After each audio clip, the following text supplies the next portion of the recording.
And I'm going to call on Dot Gibson, who is speaking in a personal capacity today as a pensioners campaigner, but who happens also to be the General Secretary of the National Pensioners Convention. Thank you very much, Dot Gibson.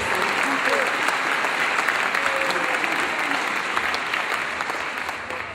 you. Is this on? Can you hear me? Okay. Well, thank you very much indeed.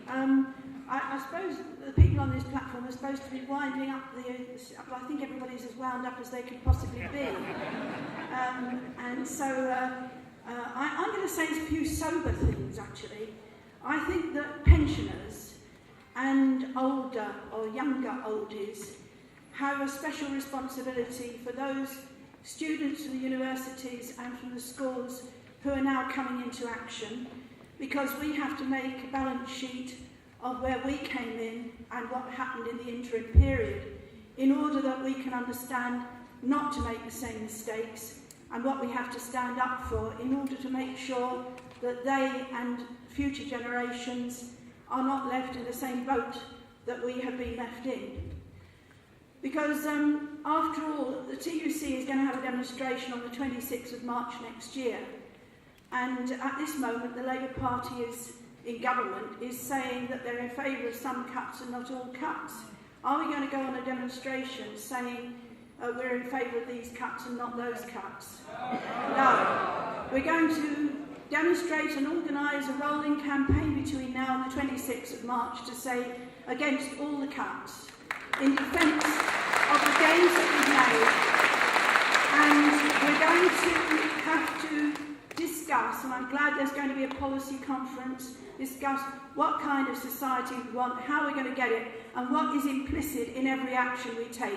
Whether it's workers coming out in support of each other, whether it forms itself at a certain point into a general strike, whether it's locally outside our doctors' surgeries or outside our council chambers, we have to know what we're fighting for and go ahead on that basis. In 1945, many of those who are in the pensioners' movement were young at the time, and it was a changed society that was wanted. It was a mass movement. It said no to the pre-war situation of unemployment, of paying for education, of paying for medical services. On Thursday, I was in Glasgow at a meeting, and an 87-year-old who was 22 years old and a sailor at the end of the Second World War was explaining how his father sent him the Labour Party election programme and how he took it and discussed it with the other young sailors on that battleship, and how he was called in front of the officer who was in charge of these young seafarers and said to him, well, look, you're in trouble.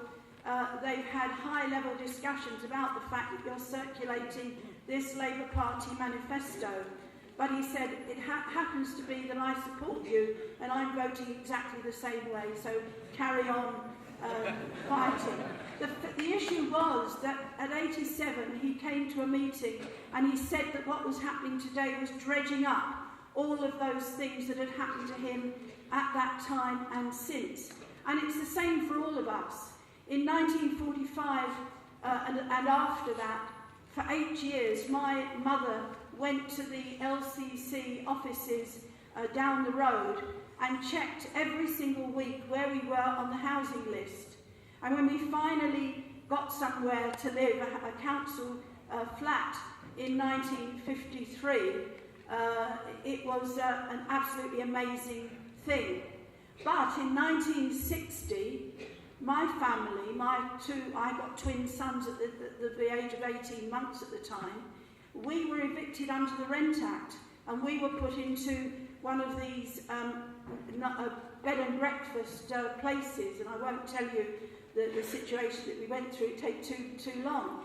But now again, my family, my grandchildren at university don't know whether they're going to get a job and don't know whether they're going to get anywhere to live. So each time it comes up, we have to ask ourselves, when do we put a stop to all of this? The welfare state was set up not for the poor, it was set up as universalism to prevent poverty.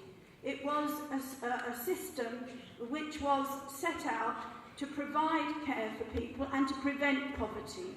But there was compromise at that time, and I think we have to understand what that compromise was and the effect of it. The compromise was the mixed economy, so that the private sector could use the public sector to make its profits. You had the pharmaceutical industry, you had rolling stock on the railways and the buses, you had all the equipment for the mines and so on, and all the other industries, service industries like electricity, and huge profits were made out of that. But the compromise therefore laid the foundations for what Thatcher, Major, Blair and Brown have done since.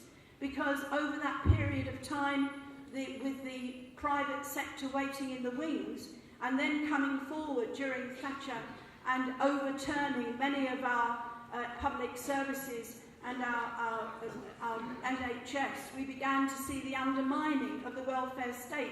So it isn't something that had happened yesterday, it's been happening over a whole period of time. We had privatisation, means testing, and together with that, anti-union laws to hold workers back from defending those things and defending their own lives and the future. By 2007, the public sector market, as it is now really called, had 75 billion of contracts to private companies. Now that is over 100 billion.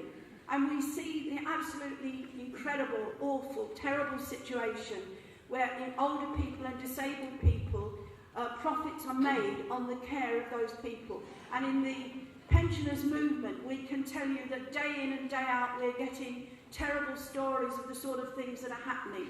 And I just want to give you one instance because it is absolutely outrageous and very, very worrying indeed and distressing. I went to speak at an ASLEF annual general meeting of their retired members last Friday. And at that meeting, after that meeting, a chap came up, he was probably about the same age as me, in his 70s, and he said, I didn't want to say it to the whole meeting because I'm likely to cry. My 103-year-old mother, we had to eventually ask her to go into a care home, and she was raped by a 38-year-old carer in this private care home. And this is the sort of thing you've got to understand is happening. It is happening. And that's why it's very important that we understand what is happening to frail elderly people and that the whole movement stands up for every single individual. It's not just a question of saying that trade unionists support trade unionists. It's a question of saying trade unionists must support the students, the school children and the older people who are in this situation. So in 1945 it was for our children and our grandchildren. We're now in a situation where millions of people are going to learn new lessons, but our generation has to make the balance sheet. A new society is at its heart. We have to have a programme of democratic rights and stand up for them, occupy, fight, take actions, and we have to say it's not a question of the TUC having a demonstration which says we're supporting a Labour government that would put through the same cuts. We have to insist on our political representatives, whoever they may be in the future, because I don't hold much out for those who we have now, to start saying we're going to end all this and have a real different society. Thank you very much, Dr. Gibson.